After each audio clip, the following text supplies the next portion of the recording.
Hello, and welcome to another episode of Child Abuse Awareness with Darlene J. Clark. Be a part of the solution instead of part of the problem.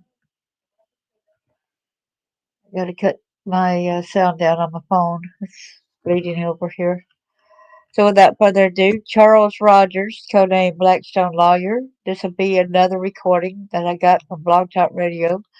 I had got word that they will be discontinuing their um, service there, and so I have to transfer some of the files here.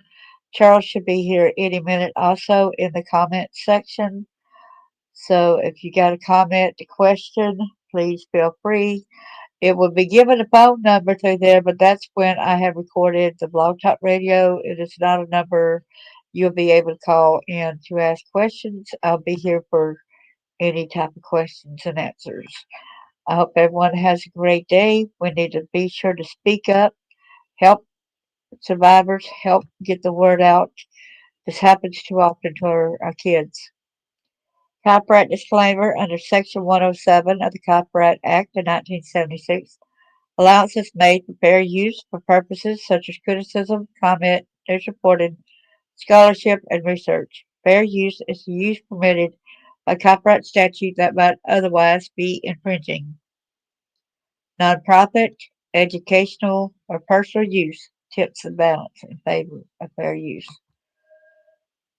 Without further ado, let me go ahead and how are you doing, Chris? Hello, Tabby. Thanks for coming.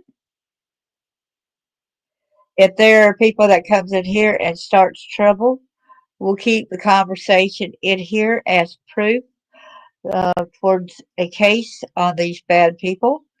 So we will not worry about blocking them at the moment. Not unless it's some of the people that's not affiliated with that, and then I'll let y'all know, say block. Okay, without further ado, I need to change the settings and get it off of my audio.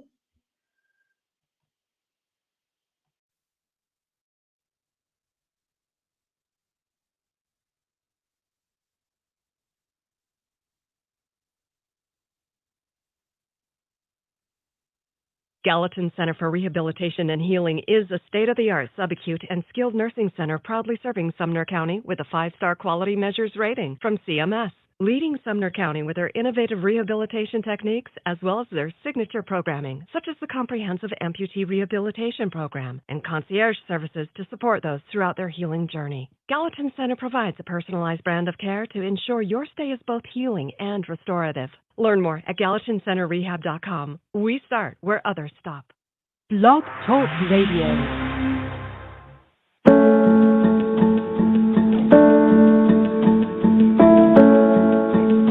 It wasn't supposed to do that.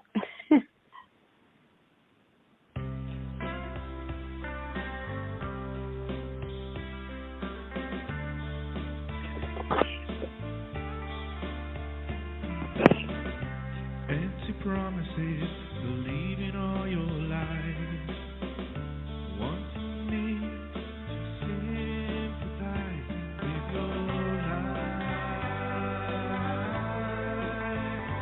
with your life.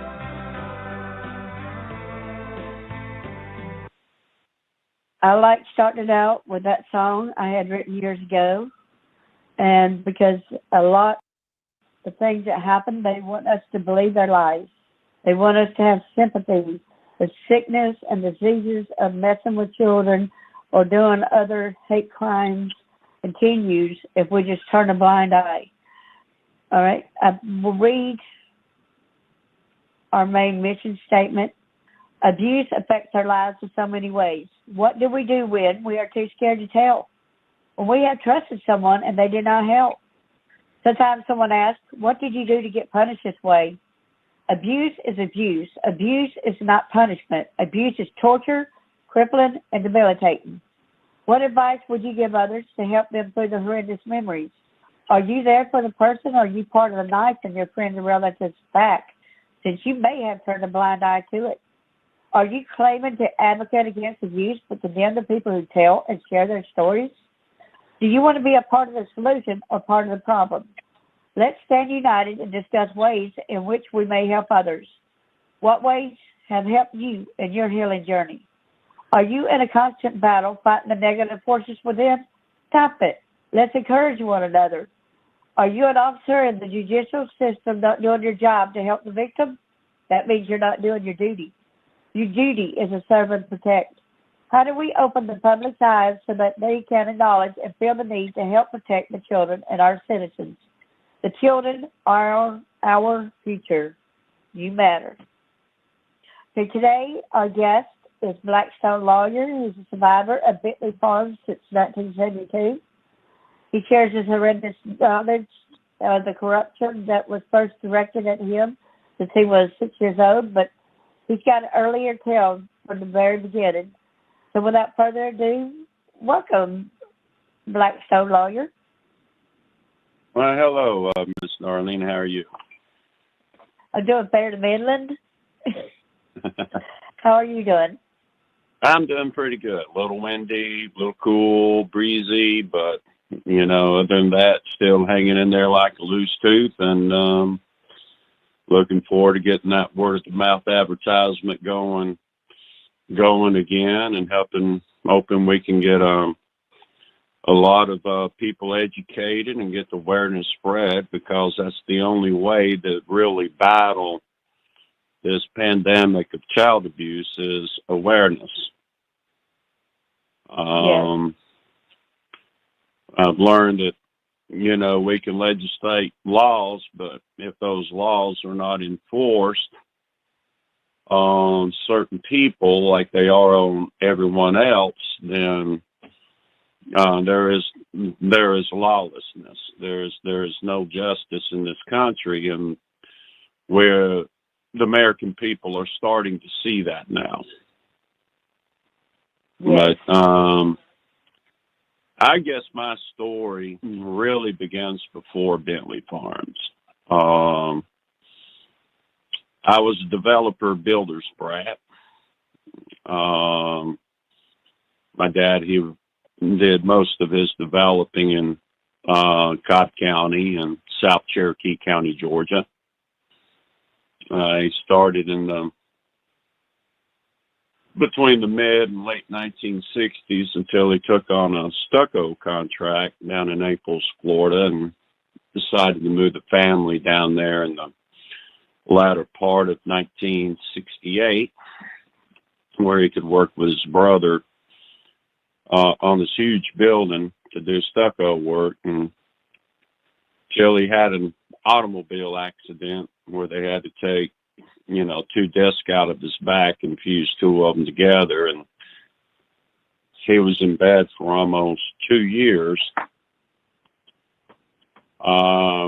But while we were living in Naples, I still have my memory about my first encounter with a predator, in the form of an ice cream truck driver. And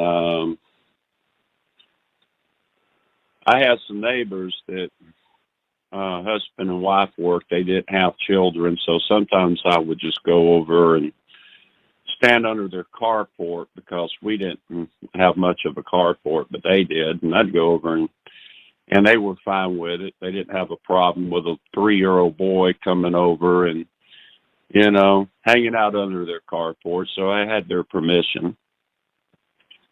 And unlike all the other ice cream trucks that used to come through, this one came through one day, didn't have its music playing, bell ringing, or anything like that. Very suspicious. The guy driving, ma'am? Very suspicious. Yes, ma'am. And he just pulled up there to the driveway, hollered at me and said, "Hey, little boy, would you like some free ice cream?" And I was like, no, thank you, or something like that. And he was persistent. He kept saying, "Well, come on out here. I'll give you some free ice cream." And I still stuck to what my mother and grandparents had told me: do not accept, you know, candy and ice cream from strangers. Right. So I was really listening to them. I didn't care if he was an ice cream truck driver. I was not going out there to his van and getting free ice cream. And he was still persistent, like really trying to get me out there to his van. And my mom took notice that he was parked right there in front of both driveways. And she walked to the door and she hollered out to him to leave the little boy alone. And he goes, "Lady, that's not your son and you need to mind your own business." And she goes, "That is too, my son, and I am calling the police." Wow. So the police came. It was very strange that this ice cream truck driver, which was his route, he had just been hired by the ice cream company. He had been given some ice cream to a little girl down the street that was a little bit older than me. And if I remember correctly, she eventually went missing herself. Oh, wow. Yeah. But it was his ice cream route for a little while.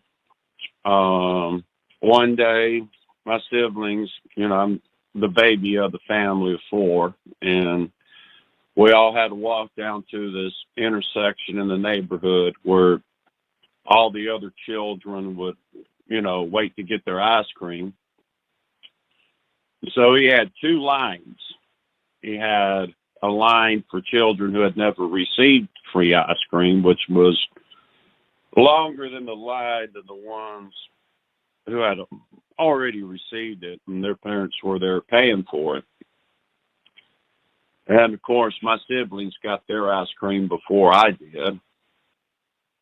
And when I came up, it was like, "Well, you don't get free ice cream. I offered you free ice cream last week, so you don't get free ice cream." And that kind of upset my mom. My mom was like, "What do you mean he doesn't get free ice cream just because he wouldn't accept it from you before?" And even some of the other mothers, not all, but some of the other mothers were like, "Do what?"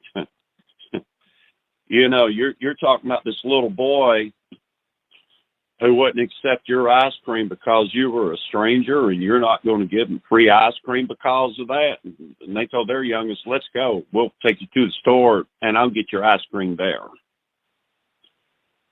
So regardless to say, he wasn't on that route very long. And I really think it was something to do with a girl down the street who went missing. And that was really what I believe was my first encounter with a pedophile. He couldn't have been any more than 18, 19 years old. Blonde haired, more sandy haired guy, kind of skinny. So he couldn't really have been over 18, 19 years old. And that was really my first thing, what I believe was my first encounter with one of these type of people. Wow. So after my dad recovered from his surgery, he wasn't going to be able to do stucco work again, so he wound up moving us back to Marietta, Georgia. Yeah, from Naples, Florida, right? Yes, ma'am. He had moved us to Naples from Marietta, and he wound up moving back to Marietta. And he went up to Woodstock, Georgia, there at Highway 5 and 92, and he bought three corners of that intersection, and he got the land zone commercial. And he turned around and sold it. He made a passel of money on it, so he started just buying land all over East Cobb County and getting it zoned for residential and out there just building developments all over the place. He also did building, which he did a lot of building with his friends. Even my mother's brother even got into building with him. And he was an employee for the water department for Cobb County. He used to worked the prisoners out there on the county farm for the water department. He got in the building with him. And so he just, just a couple of years, he's just, we're not even a couple of years, just like within a year, he's the largest developer in Cobb County. So he was out here running ahead of this other builder by the name of Ed Bentley Sr., who on this farm, they're on the 120 loop. They're in Marietta.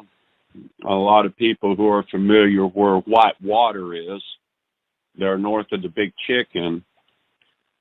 This is the exit that you take to get to White Water off of Interstate 75. So if you don't go toward Cobb Parkway, you turn the other direction and you go out to the intersection of Wallace Road and what we know as North Marietta Parkway. Ed Bentley Jr. owns all that real estate and buildings all between Wallace Road and Roswell Road right there in Marietta, including the commercial buildings on Greenbrier Parkway and Roswell Road, including Waffle House Unit 479. He owns that building and leases it to the Waffle House Corporation. That's like a pretty big area. It is. And back then, this was before they extended Interstate 75 from Allgood Road up to Dalton, Georgia, which opened up the interstate there and just caused Atlanta to boom once they opened up that 80-mile stretch of highway right there. And once they opened that up, it just, businesses just started moving in and the place just started booming. And that's when the boost of metropolitan Atlanta really began, was in 1978, 1979, once they got that stretch of interstate completed. Yeah, but before then, I remember when Atlanta was not as big like that on the traffic. Back in the early 70s, it was easier. It didn't seem like it was so much traffic. It didn't seem as congested like it is today. Yeah, there was there was so little traffic that Georgia Governor Lester Maddox got on his bicycle and rode it backwards.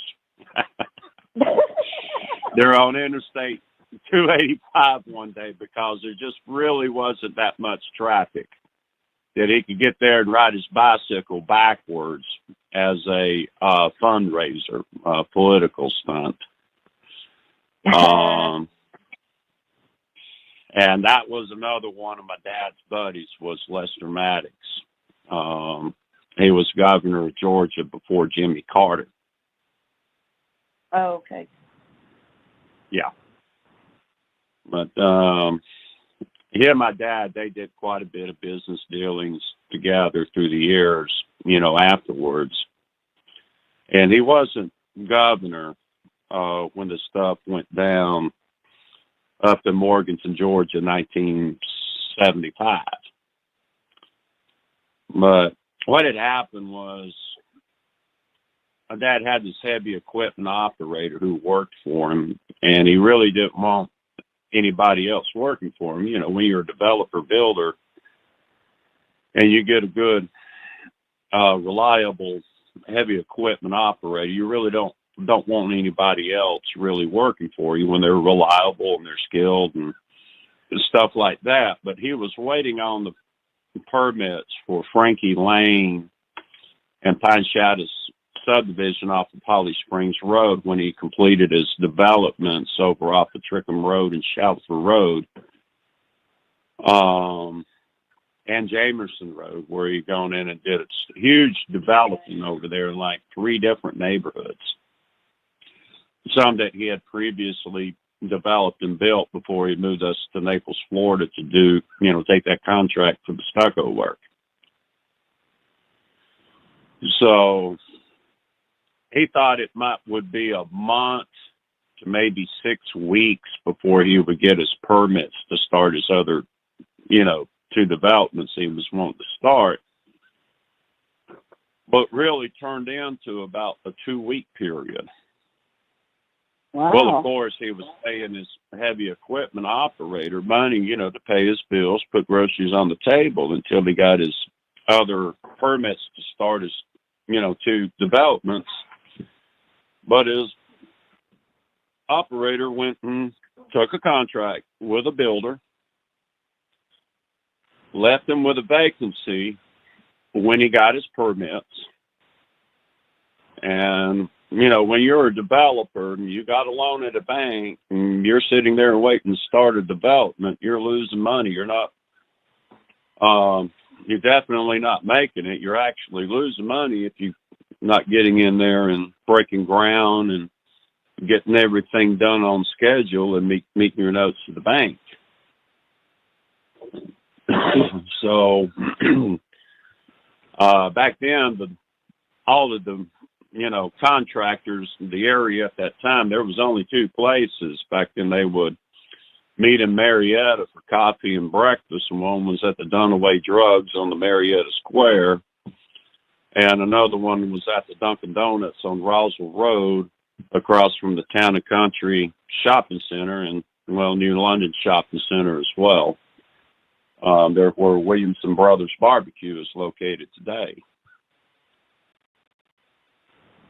So he would go in the mornings and he would ask some of the other contractors if they knew any heavy equipment operators. And Ed Sr. heard him one morning talking with some other contractors, and he recommended his son-in-law, Jim Stubbs, who was an experienced heavy equipment operator since he was in the Army Corps of Engineers. When you said Ed Sr., is this Ed Bentley Sr.? Yes, ma'am. You have Ed Bentley and Ed Bentley Jr. Ed Sr.'s dad, and Jr.'s still alive. So, yeah, that's Ed Sr. When I say Ed Sr., it's Ed Bentley. Okay. Just try to elaborate for the listeners. Mm-hmm. But anyway, my dad never was really too fond of Mr. Bentley. He just, it was just something my dad never would say that he really didn't give the guy much credence. But he kept going in the Dunkin' Donuts, 2-3 mornings out of a week. And the more he went in, Ed would taunt him. Well, I told you about my son-in-law there. He's about to become a police officer for Cobb County, and he can use the extra money since you need somebody temporarily. Because Jim Stubbs, his son-in-law, had in fact applied to become a Cobb County police officer,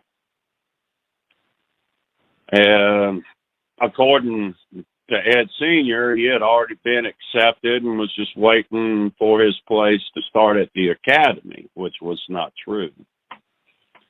His application was still pending, but it was later denied.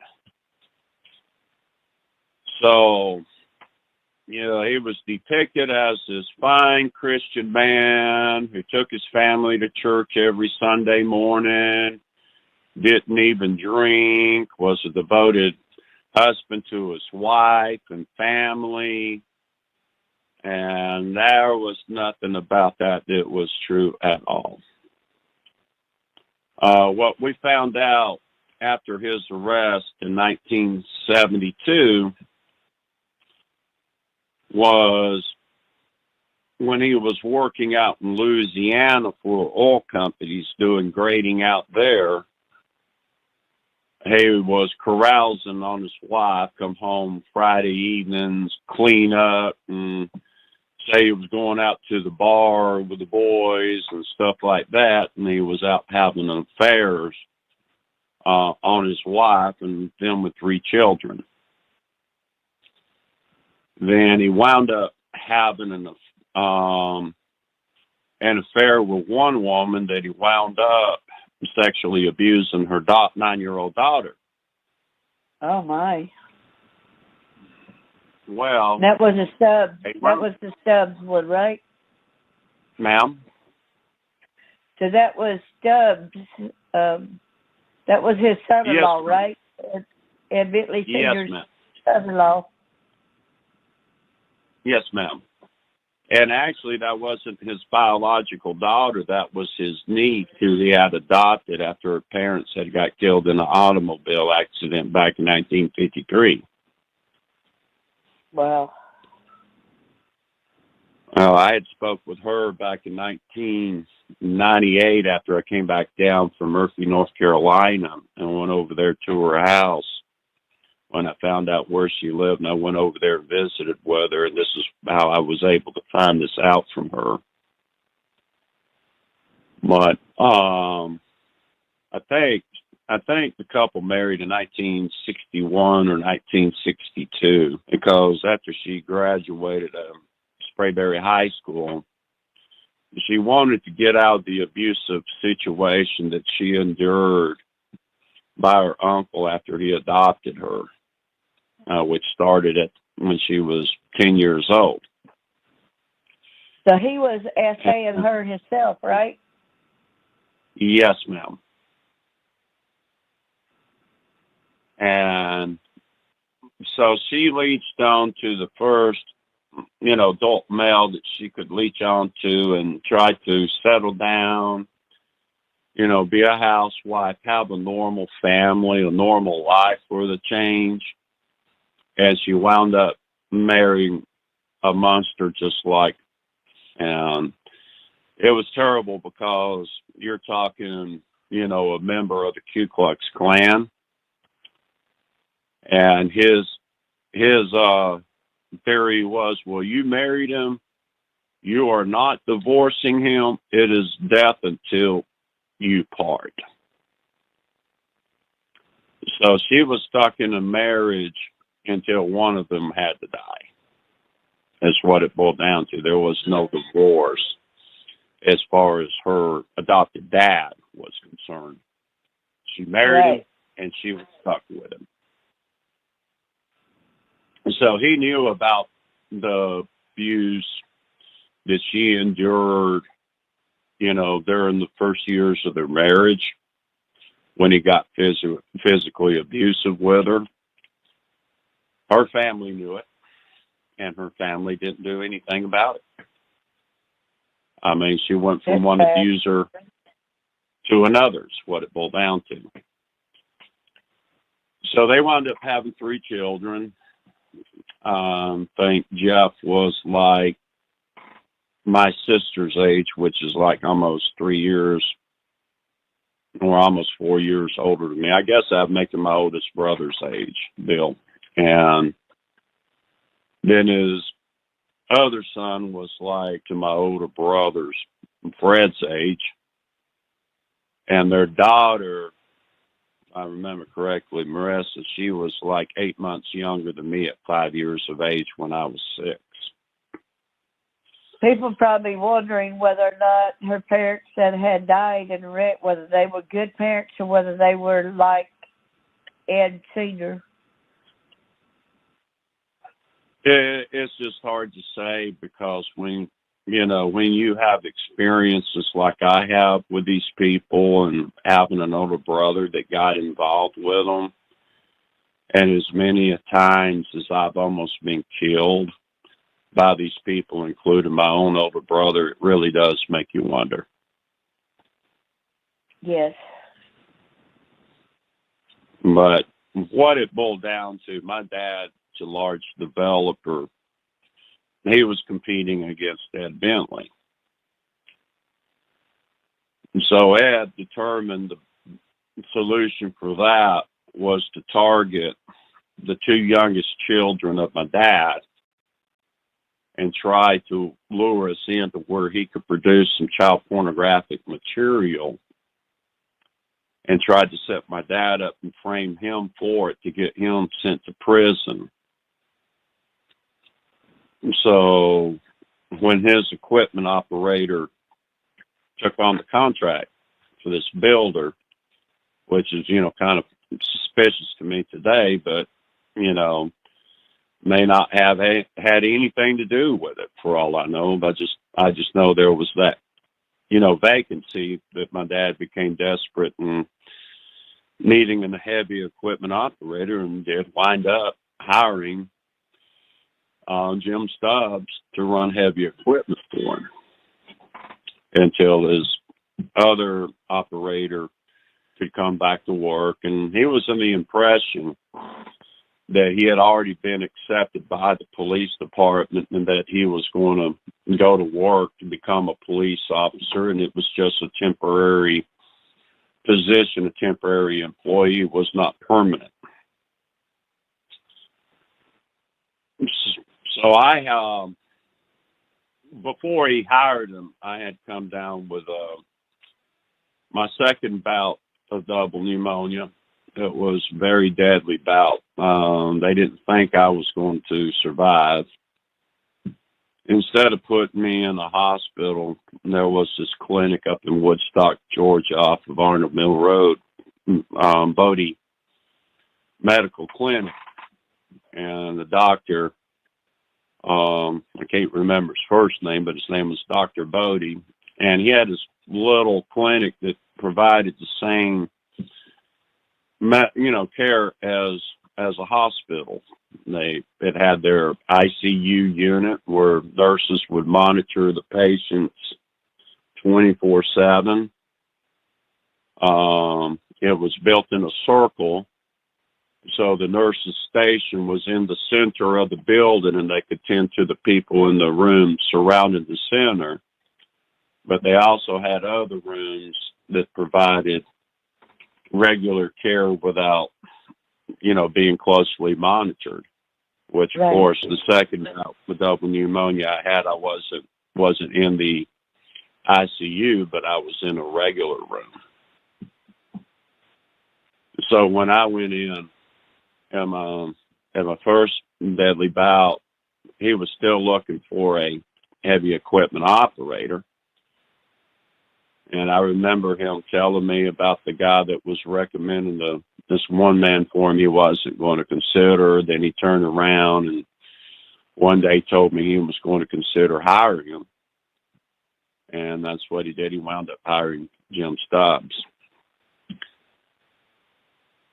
Well, I had my first near-death experience, and I came back on this mission. That's all I'm going to get into that. And supposed to have my first encounter with the devil, and the devil was Jim Stubbs. So when I came back, it was like I didn't have pneumonia. It shocked the nurses. It shocked Dr. Bodie. They couldn't believe it. I was allowed to go home that morning as I didn't have any symptoms of pneumonia. They couldn't believe it. It was like I'd been in the ICU, but the next day it was like I didn't even have pneumonia. If that makes any sense. So that was completely healed. So we got home. I was told just to go to bed and just rest in bed for a day. And next morning I could go outside, then in the spring, and I could go outside and play, and the next day. So that's what I did, was take it easy that morning when I got home. The following morning, I woke up to the sound of a front end loader breaking ground on Frankie Lane, there next door to the house where we were living. And you were how old? 6 years old.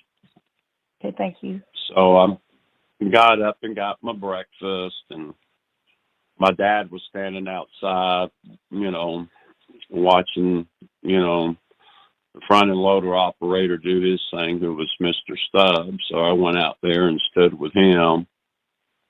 I don't remember. I think it was his friend David Laird who was there with him, another builder, watching them break ground. Wanted to come by and pop in and visit with me since I got out of the hospital. And so we got to sit there and talk a few minutes while watching this guy, cut in the first, I guess, maybe 15 foot of the road. Well, we had this old house that was next door, this old oak tree. He wound up pushing down. Well, my dad allowed me to ride on the front end loader with him. And when you're up on one of those machines and you're talking to people on the ground, they can't hear what it's being said. Right. So first thing he did, he was real friendly. He was real nice. He seemed like this big teddy bear type guy that would,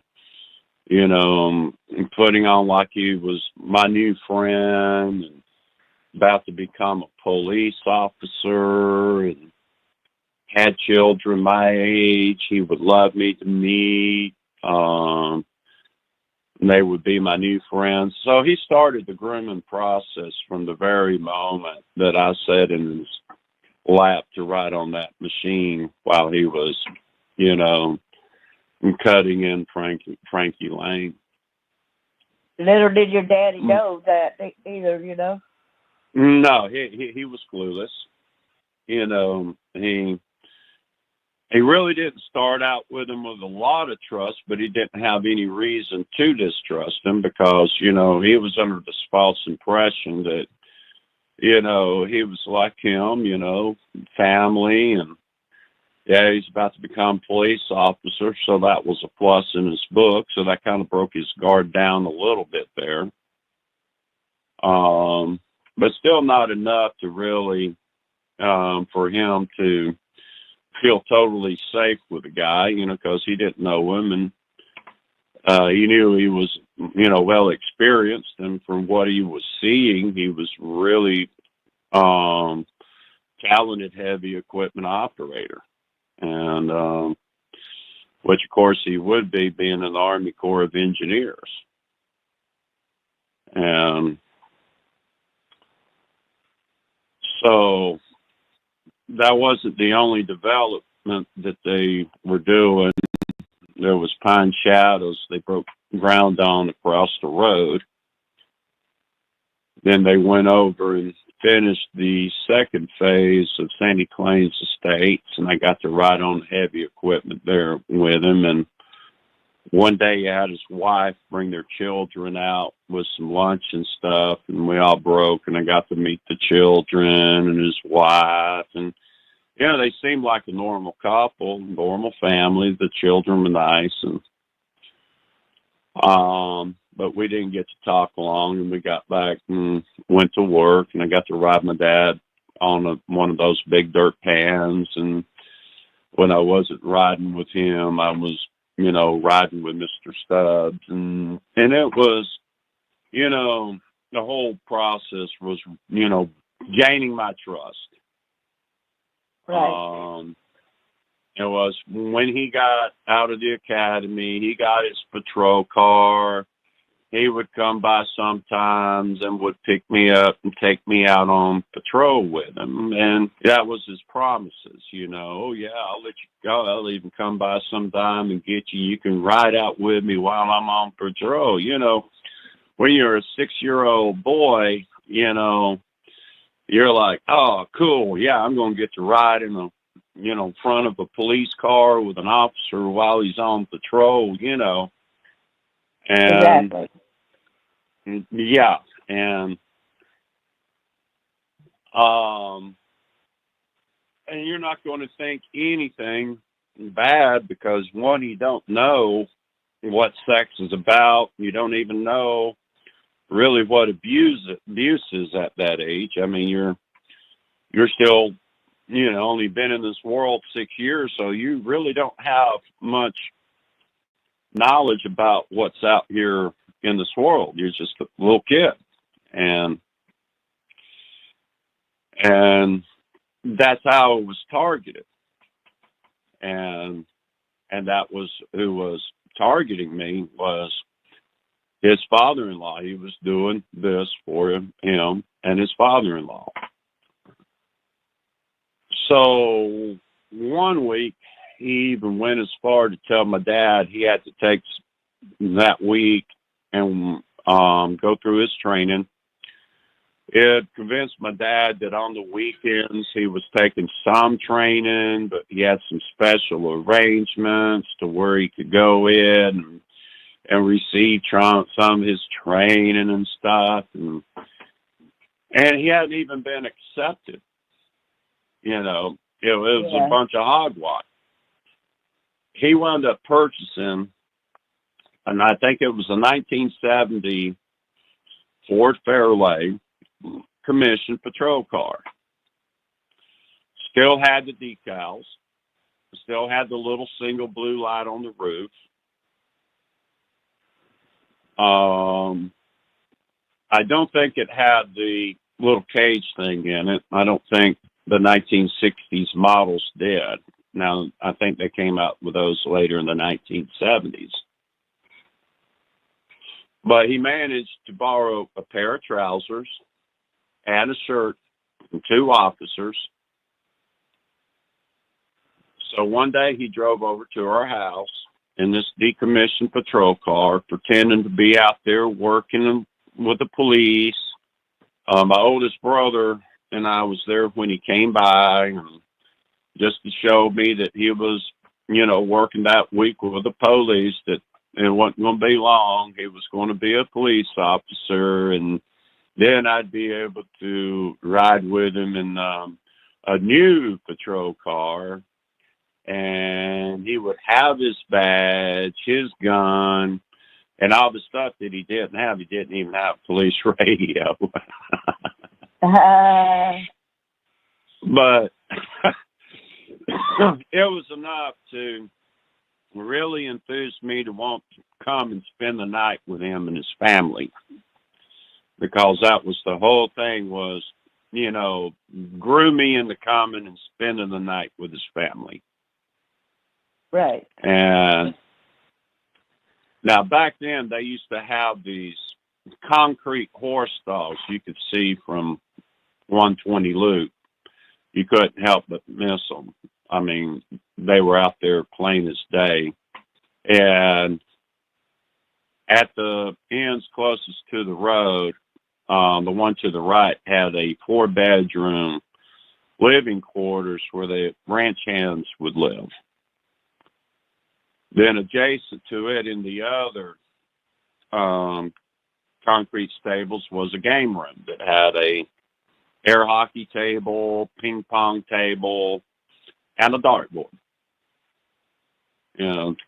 So the people who was working on the ranch have a game room they could go over and do stuff recreational when they weren't working. Well, that's where they wound up moving the family to after they located Terry and the children through a private investigator in 1971.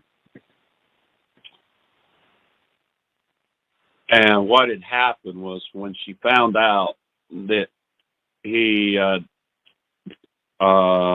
sexually abused the 9-year-old girl, she confronted him about it. And he got outraged. He started beating on her.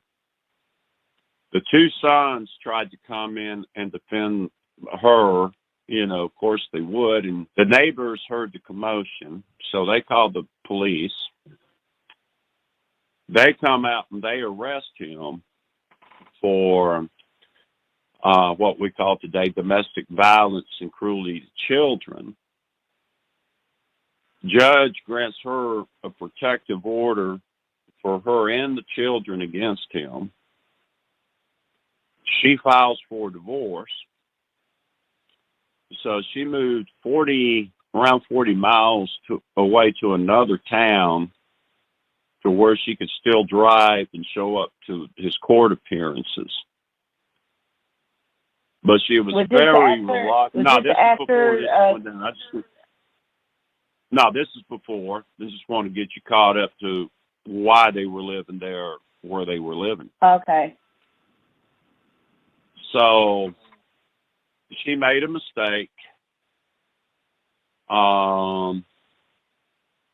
Just before Thanksgiving in 71, she called one of her aunts just to check up to see how her uncle or adopted dad was doing. She didn't think they would tell where she was at, that she could trust them. Come to find out, she had Senior where she was at. He hired a private investigator out of Louisiana who went up there and located her and the children, called him back and gave them the location. So he sent Ed Jr. out there with Jim.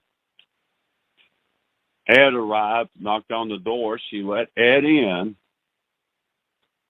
And Ed walked out and let Jim in and stood outside while he nearly beat her to death.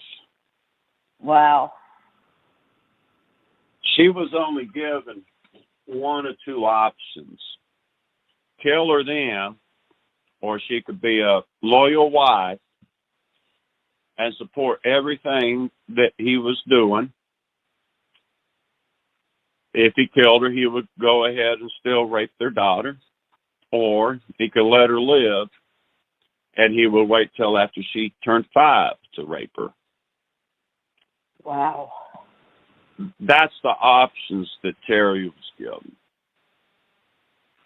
So, of course, when you're a mother, you hear that out of a husband like that. What's your options? You're not going to want anything bad to happen to your children. You sure don't want to die because you can do nothing for them if you're dead. So, of course, that was her option. They brought her back to Marietta, moved her and the children into those quarters for the ranch help, where they could keep an eye on her. And that's where her and the children were living, to where they could not escape that farm. So, unbeknownst to my dad, he thought he was working an individual that was upstanding. And I forgot to mention, he was also suspected of a disappearance of a 7-year-old boy in Mississippi, if I remember correctly. It was either Louisiana or Mississippi. He was a suspect in another boy's disappearance. So Cobb County, finding out he was still under investigation, did not accept his application.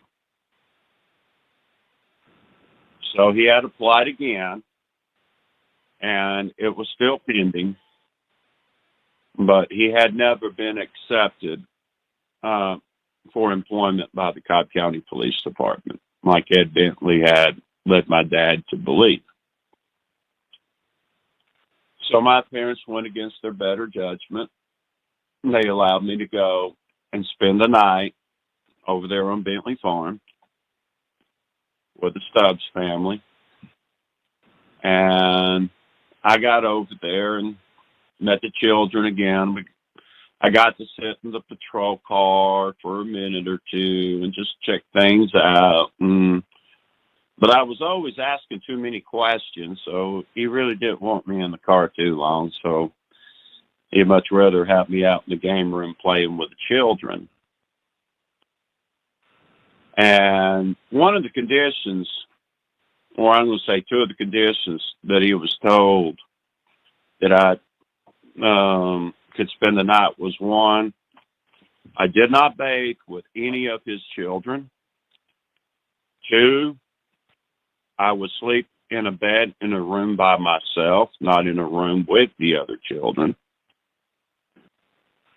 And, of course, feed me breakfast and bring me back home before 11 o'clock in the morning. Well, that wasn't the plan. I was being groomed on the way over there about taking a bath with his daughter. So when I arrived and got out to the game room playing with the children, the sons were like, "Oh, hey, you going to bathe with our sister tonight?" And, really pumping me up that I'm about to have an experience of my life that is like no other. And I would have the most fun I had ever had in my life if I was just to take a bath with her, like they had taken a bath with her. Because after he had sexually abused her, he had her doing it with her brothers. Sicko. Yes, ma'am. So here I was being groomed by him, then being groomed by the children. So he called us in for supper. We went in and sat down at the dinner table.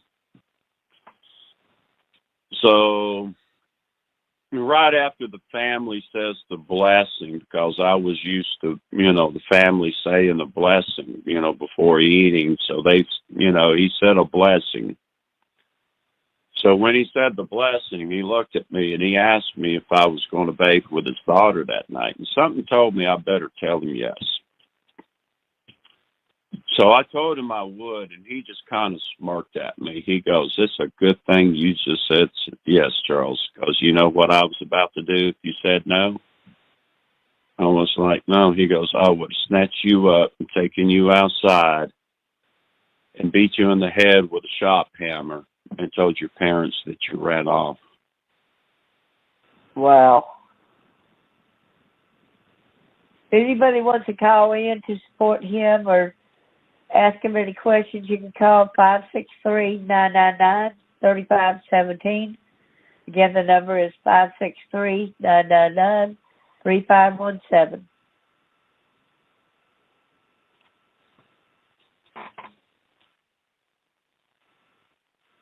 Yeah, so regardless to say, I wound up with a tub with a girl about 8 months younger than me, teaching me things that little girls and little boys that age should not know and should be taught at such a young age. Questioned her about how she knew this stuff. And she told me that her daddy had done it to her.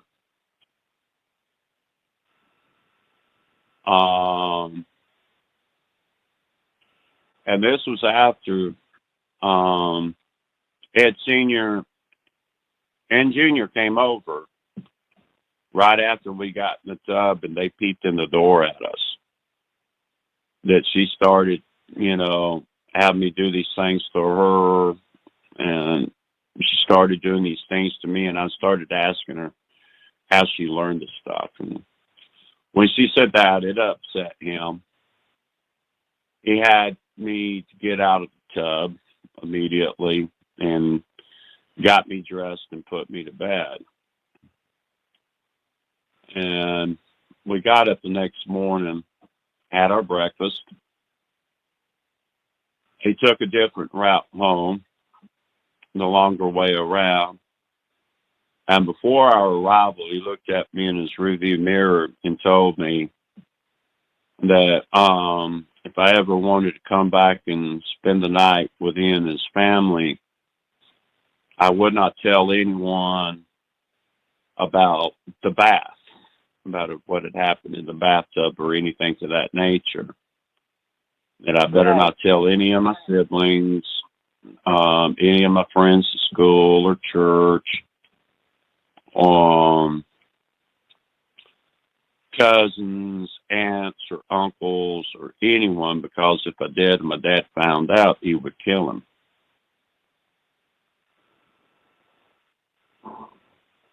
So when he arrived at our house and I got out, my mom asked him how it was. I was this ideal boy. I was perfect. The family loved him. They looked forward to having me back over again, just like everything was normal. And I couldn't say a word out of fear that he would kill my daddy. So Exactly. this now I had forgotten I did go back over there one time on a Saturday, and they were trying to get her and me to go to this barn to where they could take pictures of what they wanted us to do, and I wouldn't do it. And of course, my dad came over and he wound up picking me up and taking me back home. And that was my only two encounters over there on that farm.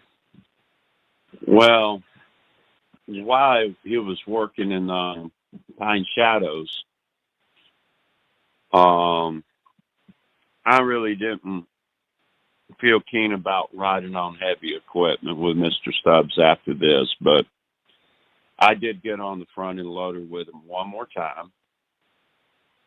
And while we were up there, I can't remember exactly what it was he said, but he reminded me what would happen if I was to ever say anything to my dad. That even if my dad had any suspicions that he would kill him. And after he said that, I had him to let me off of the heavy equipment, and I would never get back on the loader with him again, which was a red flag to my dad. Exactly. Before that, here I had this new friend, heavy equipment operator, and all of a sudden, I no longer wanted to get on the heavy equipment and ride with him again. I didn't even want to go to a job and be left with him again without my dad. And that was just a red flag. So what I think happened was my dad got with my older brother and told him just to see what he could get out of me about what happened over there at the overnight stay. Because for about 2 weeks, he would keep bringing it up, not on a daily basis, but, when we'd be out playing in this old Ford automobile my dad had. He had I think it was like a 48 Ford sedan that had the suicide doors. We used to love to play and like we were gangsters and stuff like that because of the suicide doors. And one day I broke down and told my brother in confidence, as long as he didn't tell anybody, how I had knowledge about certain things about the female anatomy. So once he told me he wouldn't tell anybody, I told him about what I had learned from Marissa Stubbs, and he immediately ran in and told our mother, who in turn called my paternal grandmother's house and had her to get my dad in touch with her as soon as possible. Of course, he came over and I had to tell him the same stuff that I had told her. And he goes, well, I'm going to go have a talk with him. I was like, no, Daddy, you can't let him know you know anything about it or he will kill you. And he was like, he told you that? I'm like, well, yes, sir. He goes, well, look at me in the eye and tell me that again, that Mr. Stubbs said he would kill me. I said, yes, Mr. Stubbs said he will kill you. He leaned back in his chair and he was like, well, thank you, son, for letting me know that. I know what approach I need to do about this now. Well, he had this friend who was a police officer named Bill Galloway. So he contacted Bill. Ma'am? Your dad had the friend? Yes, ma'am. My dad had a friend on the police department. Yes, ma'am. He had a brother who was a sheriff's deputy in the 60s who died from a heart attack, who was a deputy for Cobb County. A year after this, I had a cousin on my mother's side who went to work for Cobb County Police and was also involved in the Atlanta child murders. But he was adopted. He wasn't blood kin.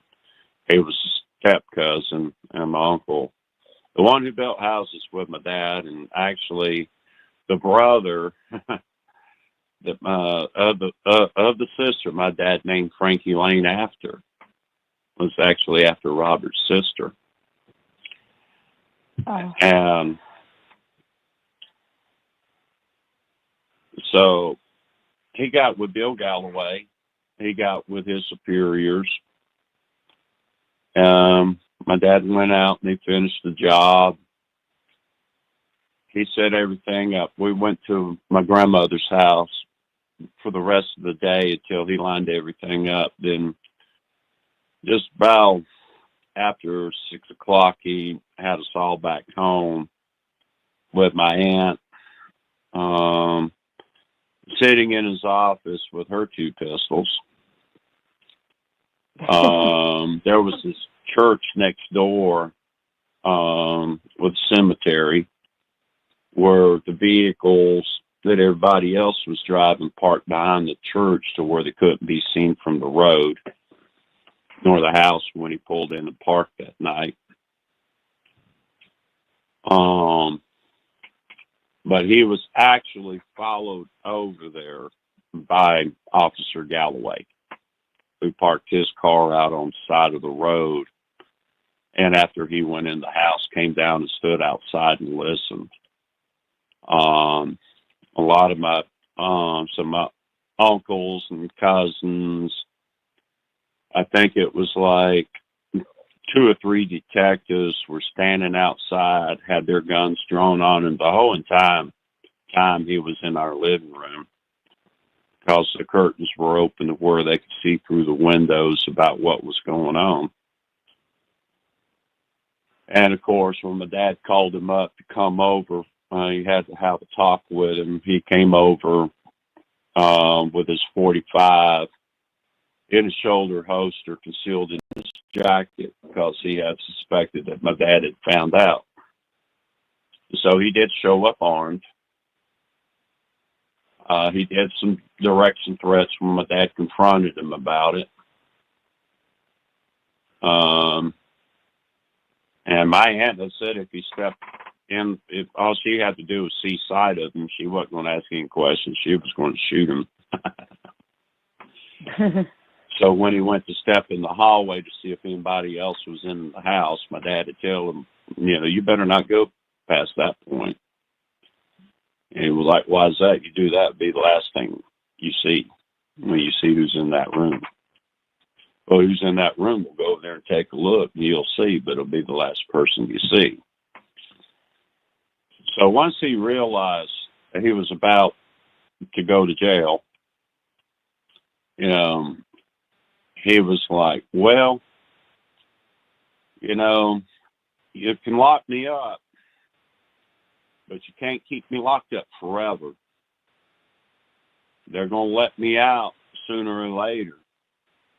And as soon as they do, you might be able to stop me from getting to you and the rest of your children, but you will never be able to stop me at getting to Charles.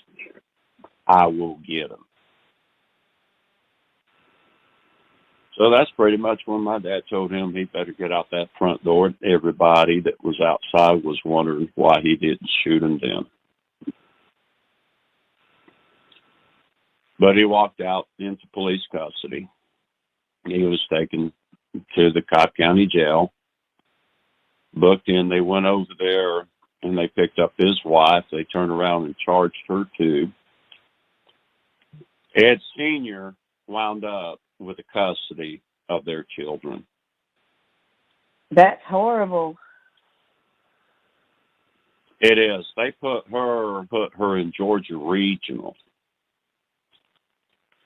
for mental health evaluation, which is very logical because the woman was very, very, very much needed, mental help from that point. Right. But Ed got him an attorney. About 60 days later, wound up getting him a bond, posted a property bond, and got him out of jail. And my dad got a phone call that he had been released from jail.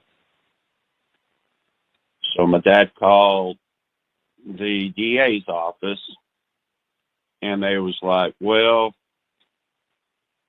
we can only sentence him to so many years, and he will, once he's sentenced, he'll be out in 3 years.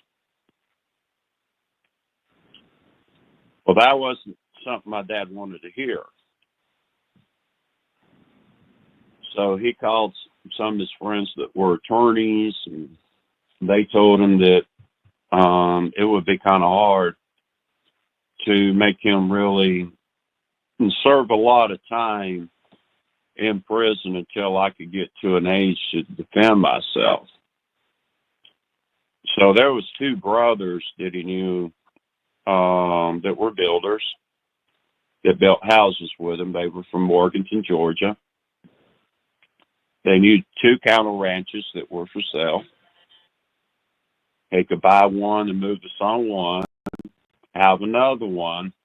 So in the event he were to find us, he could take us to the other ranch, keep us over there until he could deal with the problem. And that's what he wound up doing. Just went up and bought 2 ranches. He bought my mom a brand new automobile. This is a 73 Oldsmobile Regency with a triple maroon package. Beautiful car. And that was her new automobile. He traded in her 71 or 72 Delta 88 and got her a Regency. And so he wouldn't know the new automobile. And I stayed at my grandmother's house until the end of the school year. Then he just went ahead and moved us up to Fannin County. So he was having to drive, when he came home, was 86 miles like in one direction, or 89 miles. Yeah, 89 miles in one direction from, my grandmother's house to the ranch where we lived at. So through his arrest, I had my second near-death experience and my second bout of double pneumonia. And that's why I do believe in God, and I do believe in the one we call Jesus, because if it wasn't for that, who knows what kind of individual I would have grown up to become myself, having a brother that wound up joining this organization. Right. So, Absolutely. So we got there, and I got to play my first year of baseball, but I had to play for the Mineral Bluff Elementary School because they didn't have enough students at their school to have a ball team. So I had to play baseball for another elementary school, even though I attended there at Morganton. And of course, in 1974, the baseball game between Morganton Elementary and Murphy Elementary up there in North Carolina, which is the next county up from Fannin, I accused Francis Cook, the owner of Murphy Builder Supply, oldest son Mike Cook, of going to blow up a federal building out in Oklahoma City that wasn't even built until 3 years later. How old were you And then? the Olympics. I was around 8.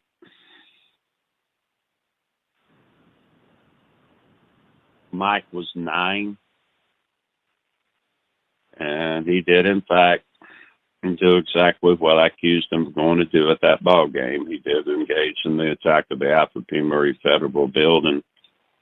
And he is actually the bomber of the Centennial Park, not Eric Rudolph. Eric Rudolph just built the explosives. He wasn't the one who set them out. That was the one for the Olympics in Atlanta, if I'm not mistaken, right? Yes, ma'am. That's why a lot of people can pull up there to Blue Ridge over there by the Waffle King and start asking about stuff like this, and they'll find out this stuff is common knowledge up there. They could do the same thing in Murphy, North Carolina at the Waffle King up there. It's all common knowledge.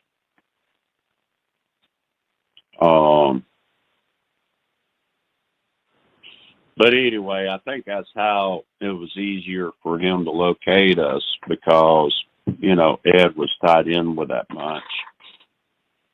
And Danny Hughes, I remember when we played the second ball game with Murphy that year, my dad treated everybody to the Tasty Freeze, both teams. So the people from Murphy got to get free food and drinks. With, people from Morganton, I think he spent like $600. That one night, everybody in there eating, that was the first time I saw Danny Hughes in my life, and he was maybe 16 years old, and he was kind of creepy to me then, just like he is creepy to me today. And that's the trader that matches up to the composite sketch of the homicide of 12-year-old Patrick Balthazar of the Atlanta child murders. Oh, man. But he's never got arrested for it? No, ma'am. He got arrested in 2015 when he shot and killed my buddy, 44-year-old Terry Owenby.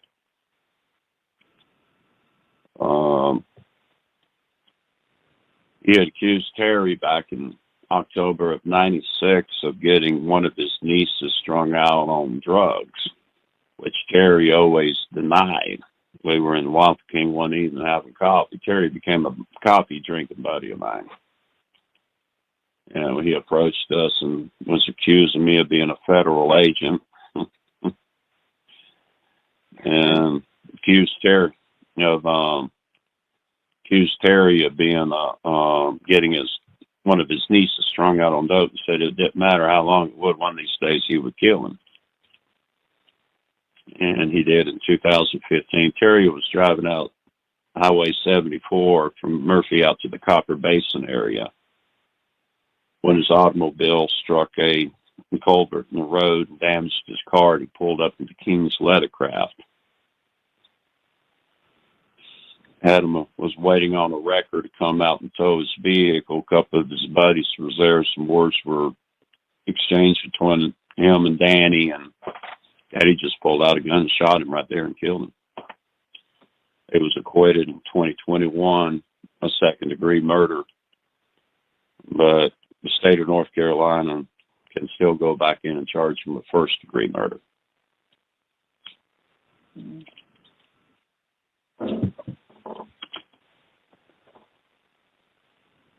I got some questions for you here. Ma'am? I got some questions for you here, too.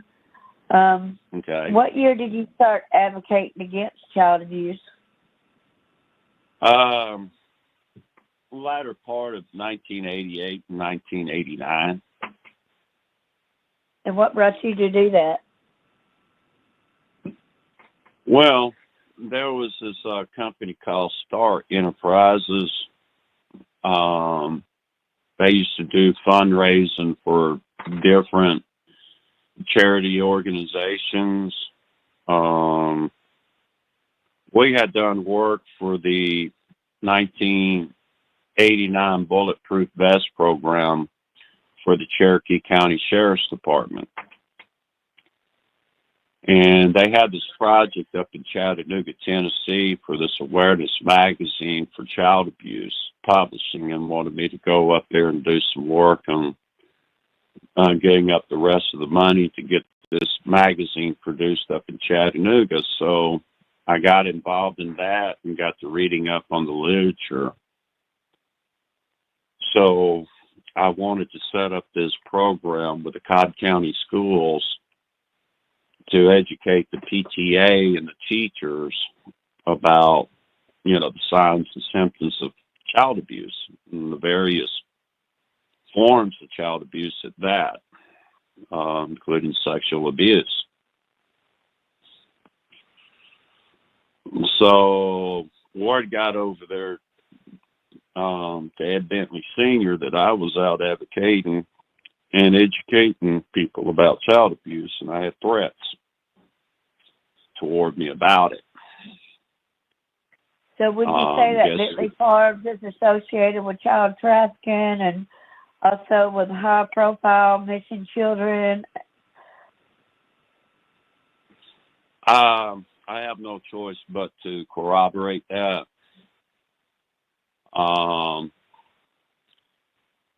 Because to my understanding, up until recent months, that they were still using this barn that was there on North Marietta Parkway past Roswell Road.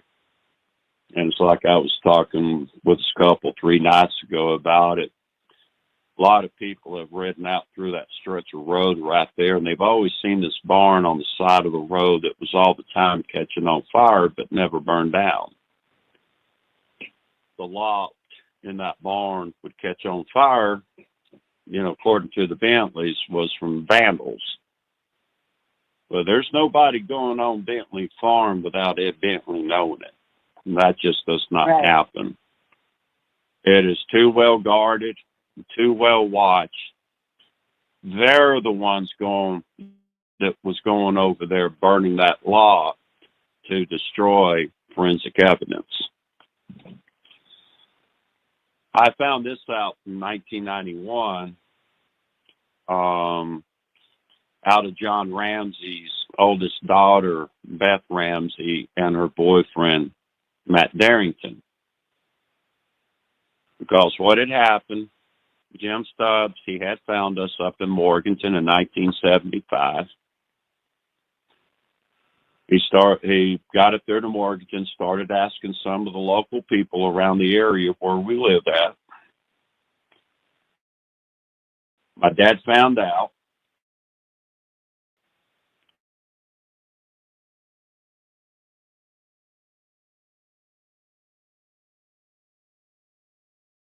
He bought another ranch and he showed up, was going to show up. He had me there. He had moved his track hoe that Jim had operated on one of his developments up there to his farm, so he would see that he found the right place. Officer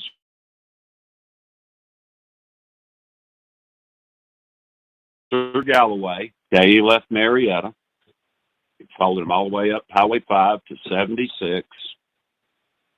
All the way out to Morganton Elementary, parked his car on the other side of the school where Jim couldn't see him. When he parked his car right there at the turnoff of Lovin Road, and he followed him behind that old house that used to stand there and behind people's houses, all the way over to our ranch, to the wooded area at our ranch. There was this old roadbed where the creek fed out, where he went and was hiding out at and stalking our house while Bill Galloway was watching him. So Bill was able to sneak around to the back patio door without him seeing him and notified my dad that he was there. He didn't even have a chance to stop and contact command, because when they stopped and got gas, he couldn't make it to a payphone and call without being noticed. So he couldn't communicate with all of them. And Johnny was also our bus driver. He didn't have any children, but he and his wife, Nora Lee, that they're on the ranch in a little cottage by us, 2-bedroom cottage. So they all took position and had me to walk up the apple orchard in the rear pasture, past the creek that fed out into our 2-acre pond in the back pasture.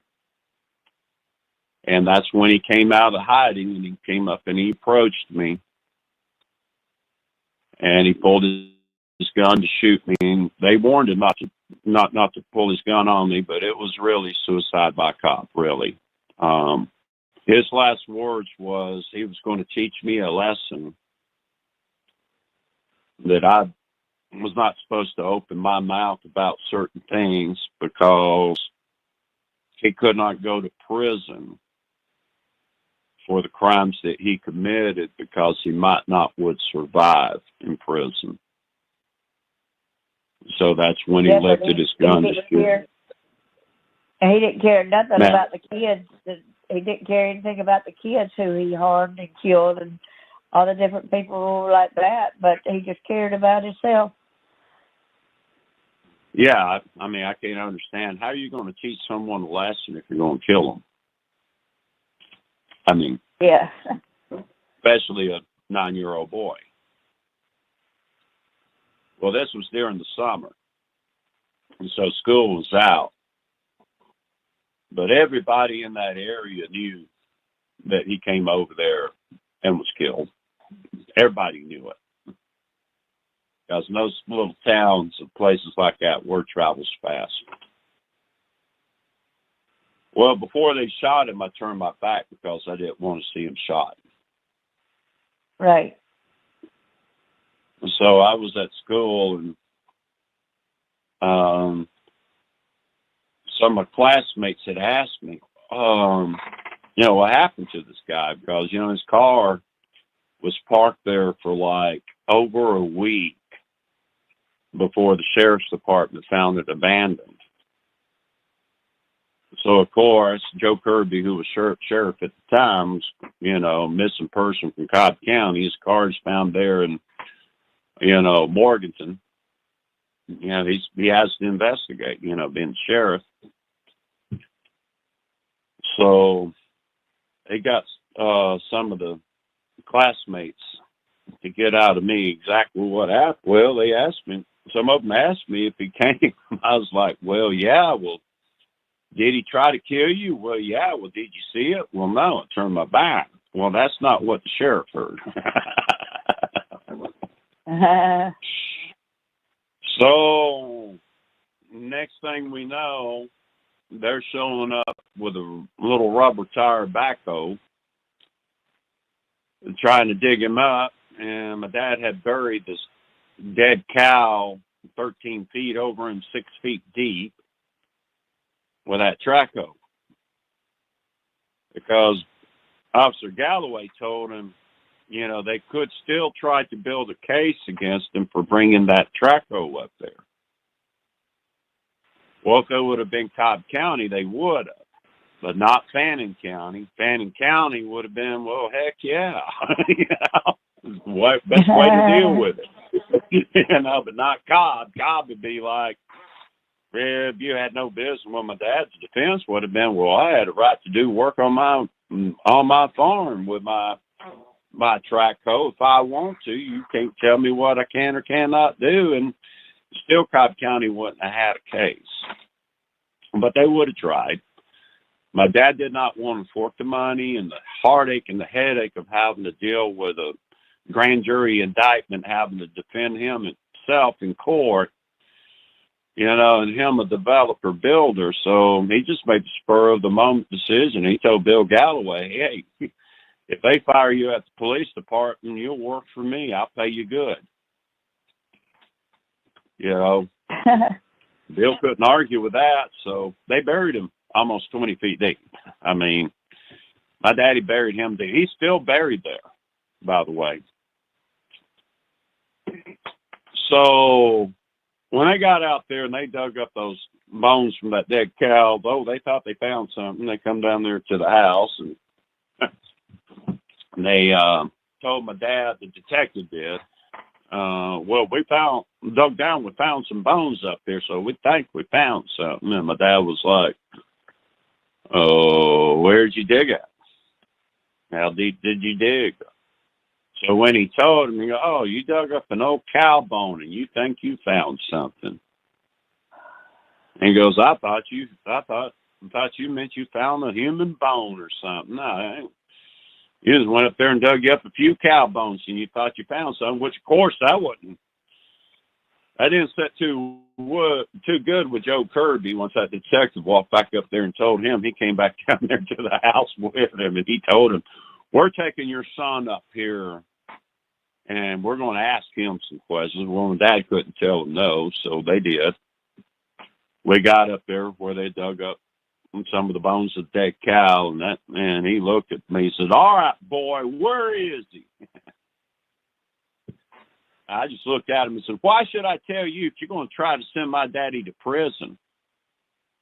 And he goes, "Well, it'd be one thing if he showed up here and pointed a gun at you and was about to shoot you, than just showing up here and shooting him." I said, "Well, that's what happened. He pointed his gun at me to shoot me."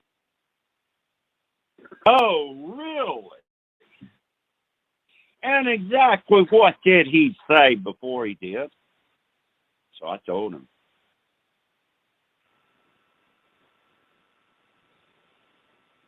And then he goes, "Well, why didn't you see it?" I said, "I didn't want to see him shot. I turned my back right then."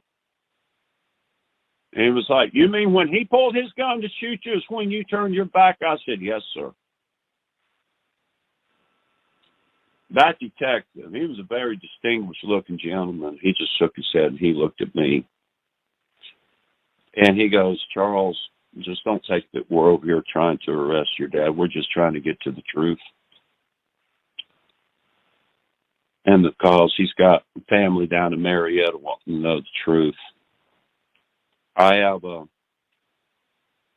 8-year-old daughter myself, and I'm a deputy sheriff. I would be able to deal with a situation different than what your daddy did. Tell you what, somebody came up here under those circumstances, I would have to shoot them too. Sheriff Kirby was like, "Yeah, my son, he's 12, almost 13. Someone was to show up like that, and I'd have to kill him too." Now, I would have done it a little different on the disposing of the body, but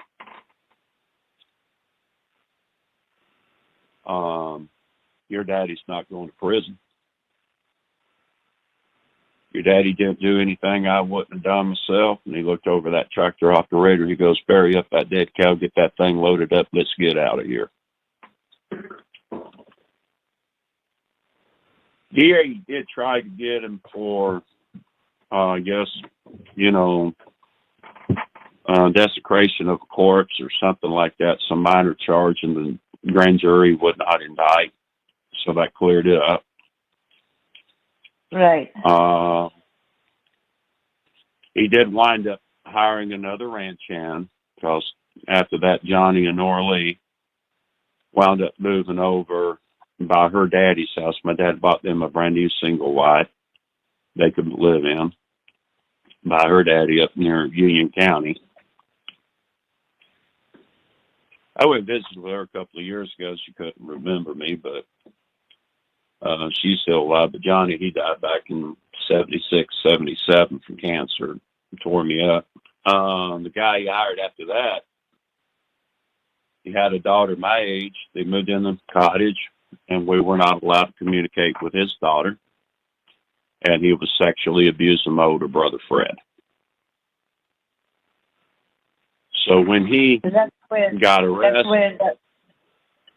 So that's how Fred ended up getting involved in the shenanigans and stuff, right? Well, I wouldn't say at that point. I think he started getting involved in 1979 after we had moved back down here. Because once word got to Ed Sr., he filed a wrongful death suit against my dad in 76. He expected my dad to pay the state of Georgia the money to go up there and do a forensic recovery of the body of Jim Stubbs, which was well over $100,000 back then. And my dad goes, "Well, if you want him dug up, I'll take my traco up there and I'll dig him up for you." "Oh, no. It's going to be forensic. You're going to pay child support for the children, and when they graduate, you're going to supply them with transportation and college tuition." My dad was like, "Hell, you say?" So, of course, Bentley lost the lawsuit. My dad turned around and he countersued. I forgot how much money he got toward the purchase of the ranch that we lived on, which he turned around and sold it to the son of the gentleman we bought it from. Of course, that's where Damon lives today, logger over there in Blue Ridge. To my understanding, Jim Stubbs still remains buried there on the old Davenport farm today. So in 1996, I was supposed to receive 6 acres, a house habitable with working appliances, and $450,000 to be paid by August the 1st.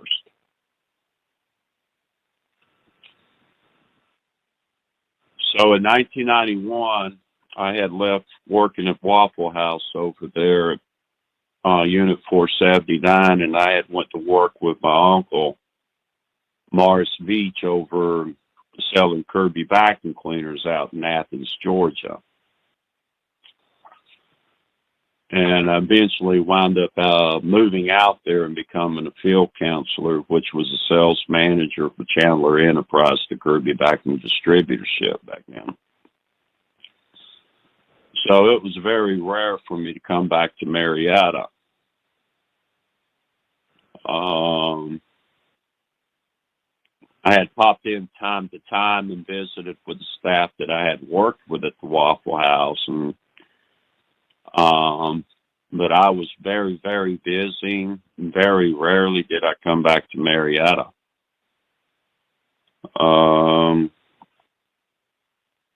It was either the last part of August into the early part of September, after witnessing a restaurant owner out in Hall, Georgia, lose his life on a motorcycle hitting a cow one night out there. My boss wanted me to take a 2-week vacation because that was the second time that I actually saw somebody killed. And it's just one of those experiences I just do not like to see someone die. It's just not one of the experiences that I really cherish. So I wound up becoming a witness against the police department for a homicide of an East Cobb woman. Cheryl Underwood, who also went by Chris Miller. Oh. And she was a victim of sex trafficking.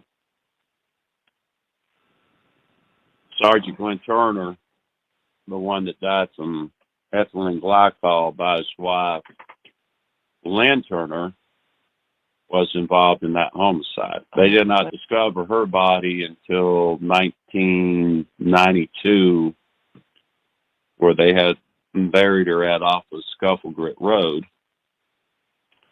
But it was the Rat Pack, the members of the 4th Precinct, who murdered her. Well, I had picked up an automobile from an old friend of mine I used to work on automobiles with, little Mazda 626.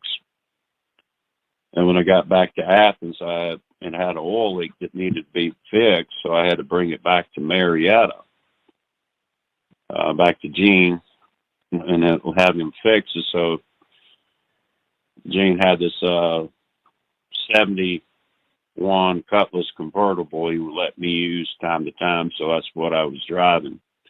I decided to ride back over to the Waffle House,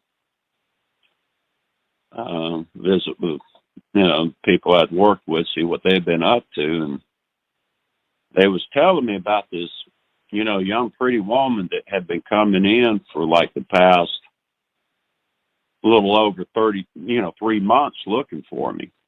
It wasn't on a daily basis, but, about 4 or 5 times in a 3-month period, she had come in that Waffle House asking about me. She had left her pager number every time she came in. One time she came in with her boyfriend asking about me. So when they were telling me about this woman coming in the Waffle House asking about me, I was like, well, I think someone,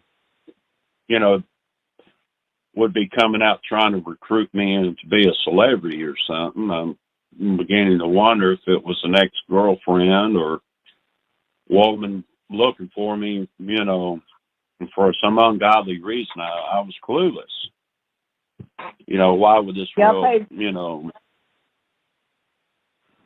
Y'all pay Well, close they said, yeah, attention. This goes into the next saga of some important names that y'all will know. yeah. Well, I had missed her by 30 minutes. So they wound up paging her. She was going by Beth Jones. I couldn't place who what Beth Jones was. She arrived in a little blue Geo, which belonged to her friend Paula, and it was John Ramsey's oldest daughter, Beth Ramsey. So I went out and sat in her automobile. And she's got a different. herself. But she's got a different mother than John Bonet. Yes, ma'am. Lucy or Lucinda is her mother's name. Her siblings is John Andrew and Melanie Ramsey. Burke and John Bonet are her half siblings. Yes. Well, what had happened was she was a stewardess for Delta Airlines. She also had a part-time job at a bar up in Chicago where she worked as a cocktail waitress. So she was the stewardess on the airlines that served the drinks, the beer, and alcohol and stuff. And she said after Burke was born, she came and visited with her dad and Patsy and Marietta. Just to be able to meet him, and she would pop in time to time and visit with her dad and her stepmother. But when John Bonet was born, and she came out and she got to hold her for the first time, her heart just melted when she got to hold him. So after that, coming around her daddy more often. But before that, she had really been alienated before the birth of Burke because she had been sexually abused by John since she was 7 years of age.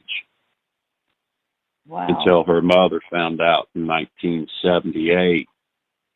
And with the help of John's dad, Jay Ramsey, was able to get out of Marietta. I think it was Virginia or some state like that they went to before they went to Illinois. So he got away scot-free from that, away from that, huh? Well, that had to face repercussions? Yes, ma'am. The reason why she told her mother was, according to her, started out one day she had on a dress or something. He wound up sticking his hand up her dress. And then after that, it got more than just touching. And she didn't want to go into the details, but Matt, when I met him the next day, he just pretty much laid it out. John had actually sexually assaulted her numerous occasions. But when he had done that to Melanie, stuck his hand up her dress, that's when she went and told her mother. Well, him and her started out. Right? Yes, ma'am. And John had already had some affairs on her, and the people in Marietta and Atlanta that he associated with, Lucy just was not that fond of. She just didn't care for the people in Atlanta. And you cannot blame her. These people are some of the worst, what I call filthy rich scum that has ever hit this planet. And that's the type of crowd that's on. But when John Bonet was murdered, it was in Colorado, I believe, right? Yes, ma'am. That was just one of the homes that the Ramseys had, was the one in Boulder. They had a home at East Cobb at one point. Then they wound up purchasing a home in Sandy Springs, less than 3 miles from John Mark Carr's dad, because John Ramsey and John Carr's dad are good close friends. So does John Ramsey and these other people, Bentley Farms, are they affiliated with each other? Well, yes, ma'am. That barn was always their base of operations. It's not the only place like that. They have them scattered out through the country. Now, where these other locations are is beyond me, but I know about Bentley Farm.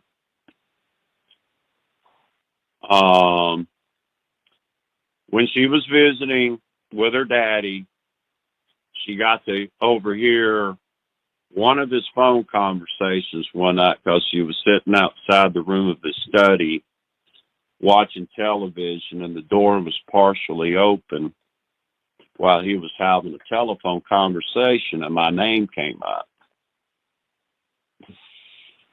And what had happened was they determined they did not want to honor the settlement from 1978 because they did not want to give up any of the land over there on Bentley Farm.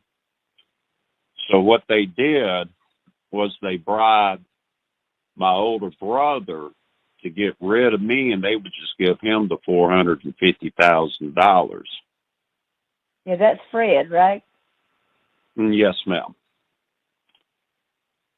Well, my first encounter with John Ramsey was around 3 days before my 18th birthday in 1983. Fred and his best friend, Roger Nance, they had taken graphics and art design back in high school. In Walton High School, the students from Wheeler had to go over there for geometry. The ones who wanted to study arts and graphics had to go over to Wheeler and take a class over there. So Fred, he graduated in class of 82, and so did Roger. So in 1981, my dad got him a 1978 Nova Ogetz pest control car, 2-door, as his first arrived 6-cylinder, and that was Fred's first form of transportation. So he was all the time at that point going picking up Roger, and they were doing things, running back and forth to school, between the schools and stuff like that till they graduated. So they were initiated in 1982 during the sacrifices of 2 black children down at the Chattahoochee River, there where the Canoe restaurant is located today. Is the sacrificial site of the Atlanta child murders.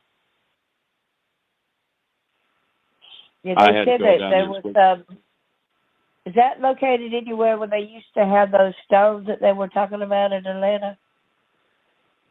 No, those are in Elberton, Georgia. Those are the Georgia Guidestones. Yeah, the Guidestones. Yeah, that's where I was. Yes. I'm sorry. Yeah, that's in Elberton, Georgia, the granite capital of the world. Oh, okay. And they're the same people that destroyed them, and they intend to build a new set to start the new Reign of Terror.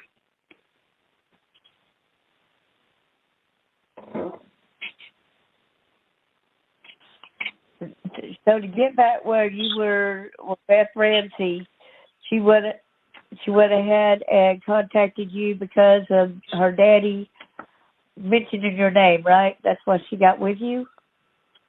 Yes, ma'am. They determined to pay. If Fred could help them get rid of me, they would pay him the $450,000.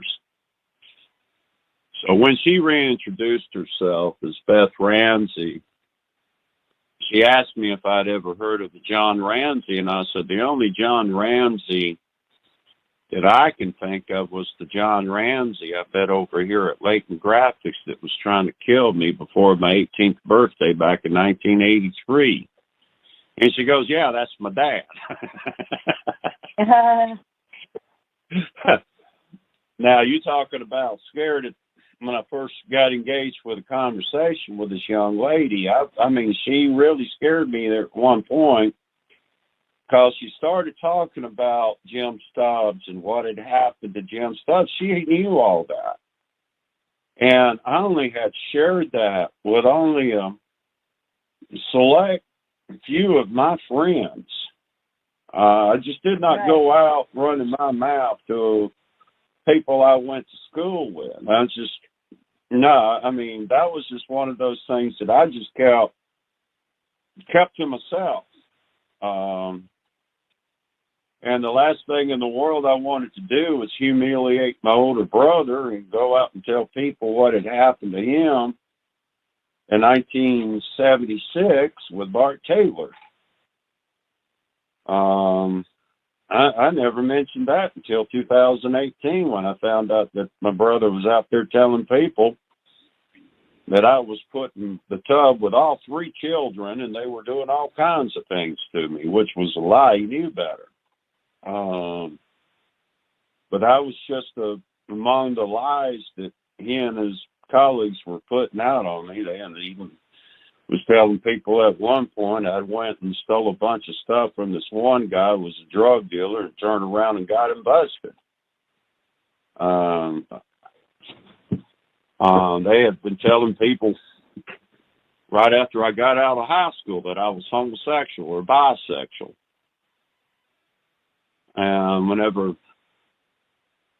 And they should have known better. I did have girlfriends, and that came out when everybody started seeing I had girlfriends. They were like, well, something's not right. If he's gay, what's he doing with a girlfriend? And they're like, well, he's bisexual. Well, what's he doing hanging out with straight guys? Because all the guys that I was hanging out with, they were straight. So it didn't take them long to figure out that was a lie.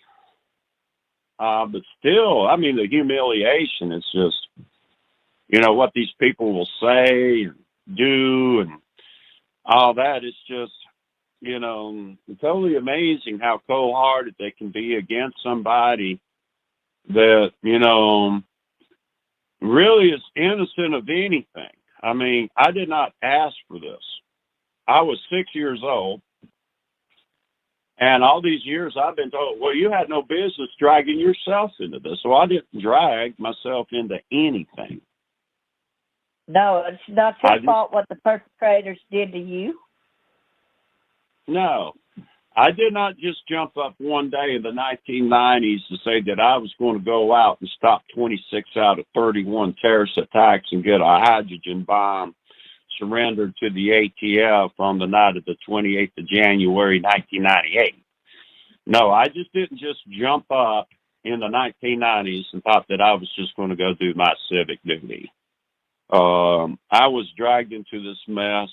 The same people who dragged me into this mess when I was 6 years of age are the people responsible for the Oklahoma City, the Centennial Park attack, and all these other terrorist attacks. And all that, huh? Yes, ma'am. And this is what I got out of Beth and Matt the next day when I actually got to meet him.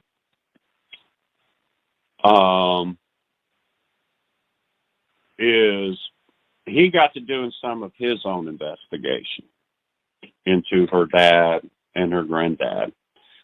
And that is how I originally found out about the North Fox Island pedophile ring over there with the brother Paul Summercount. Was through Matt Darrington. This is when I found out their plots going to conduct these terrorist attacks in the United States to start this race war and civil war to abolish the United States government to usher in their new world order. Because the way Matt and Beth looked at it is they would much rather be dead than to live under the reality of being governed by a group of elite pedophiles. And that was their take on it. She would much rather die trying to stop this than knowing that her little half-sister would be raised by the likes of her daddy.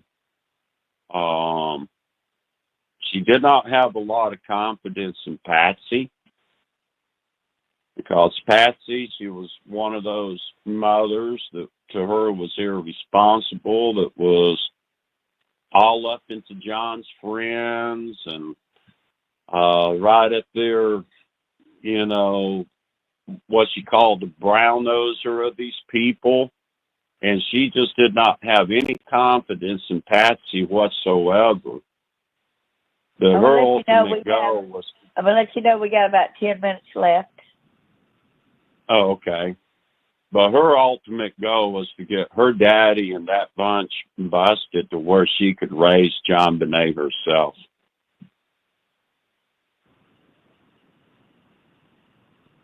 Well, what had happened... wanted to help her. Yeah, she wanted to raise John Bonet.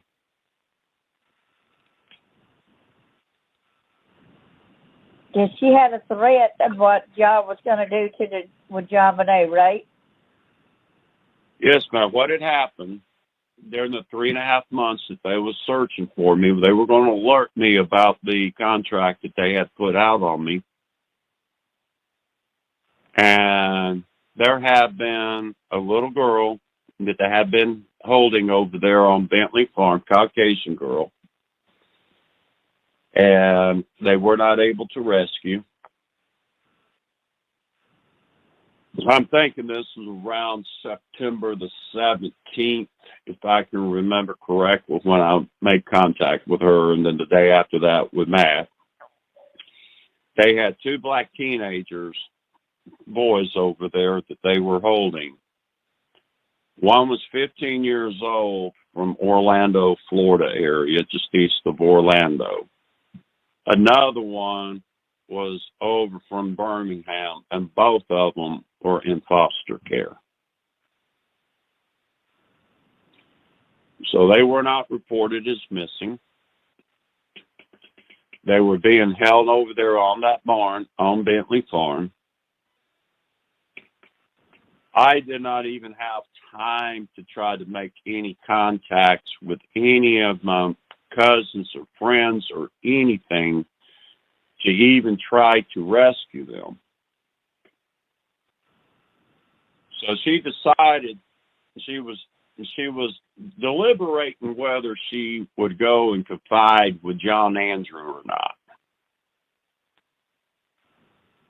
And Matt and I, we told her not to breathe a word to any of her siblings. That would be a big mistake, because more than likely John Andrew would tell their daddy.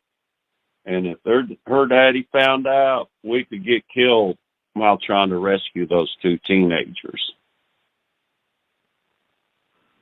So we thought that she would not tell John Andrew. So we met over there that night with her friend Paula, because when I met with her and Matt, they was in his black Beamer. Beth was going to be at the Eastgate Shopping Center in her little Chevrolet Geo. Matt and Beth was going to be in Matt's BMW right there behind the Waffle House. I was to go in the barn, which I did, and free the 2 boys' nursery up behind the BP gas station across Greenbrier Parkway. Put one in the car with her, and Matt was going to rush them over to this place by the American Legion off of South Marietta Parkway. Today was Clay Street back then. And Beth and I was going to take the other boy, to the 1st Precinct, the Cobb County Police Department. That way, one of them would definitely be rescued, and we would be able to take down this terrorist organization then. Well, she told John Andrew. Uh-oh. I get the 2 boys free, convince them they're going to be fine. I'm there to rescue them. We get out, and we rush up through the poison oak down into the gully up behind Pike Nursery. We run up, Matt's in the woods there when we approach. Everything seems to be fine. We go running up, and right when we run across Greenbrier Parkway, I hear what was like a bumblebee fly by my head and two boys dropping on the pavement. They shot and killed the two teenagers. Oh, boy. Judge They never had to McLaughlin, pay for it. No, Judge McLaughlin was there. I'm just sitting there dazed. I'm like, I can't believe what I just saw. I was wondering why I was still alive.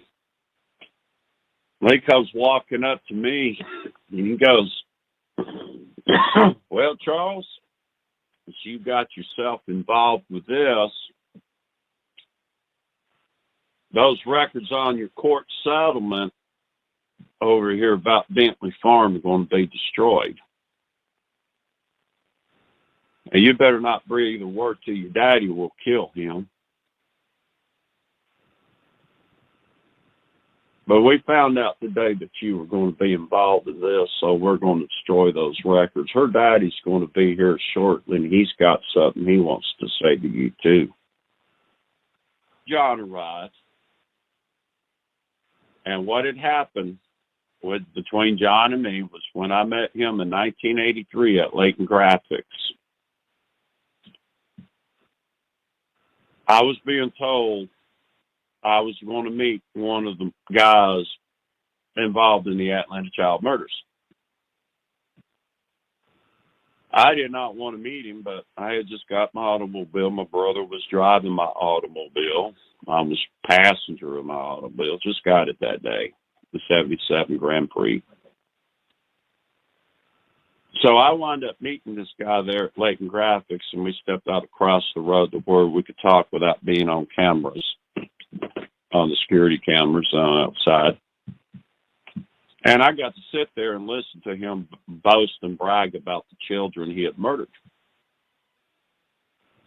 And when he sat there and talked about shooting Jill Robinson in the face with a shotgun up there in Oakland County, everybody else but me were sitting there laughing like that stuff was funny. I couldn't believe what I was witnessing out of my older brother.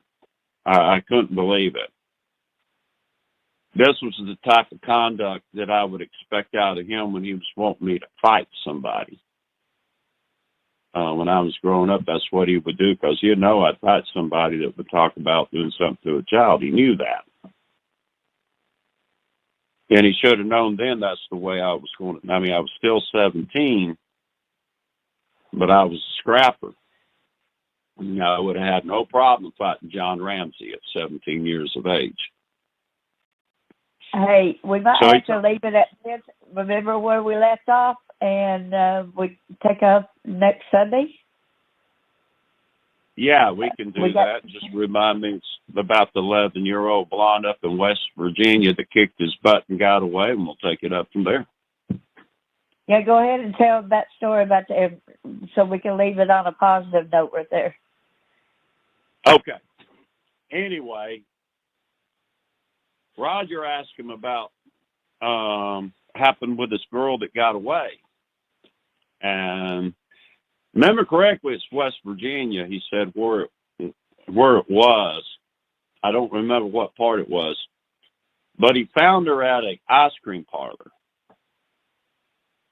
So he lured her to his automobile by buying her ice cream and offering to take her for a ride around town. About how old was she? So 11. Okay. So he drives her out to a secluded location out in his field on the base of a mountain, got her out into the back seat of the car and proceeded in trying to sexually assault her, but he failed to remove her tennis shoes. because he failed to remove her tennis shoes, she was able to gain her footing, not only on the floorboard and on the seat, but against his family jewels too. So she managed to fight him and beat him off and escape. I love that. Now So we're, he had we're his going friends to up in yeah. So Now he we're had his 45 friends seconds. in Washington. Huh? Now we got 45 seconds left. 40 seconds. Okay, well, I'm not going to have time to tell the rest of the story, so I'll give everybody something to elaborate on till the next time I'll finish the rest of the story, and that'll give them something else to laugh about because John Ramsey got his butt kicked by an 11-year-old blonde. Yeah, she got away from John Ramsey. She did not end up murdered. Well, thank you so much for coming in here and sharing the story.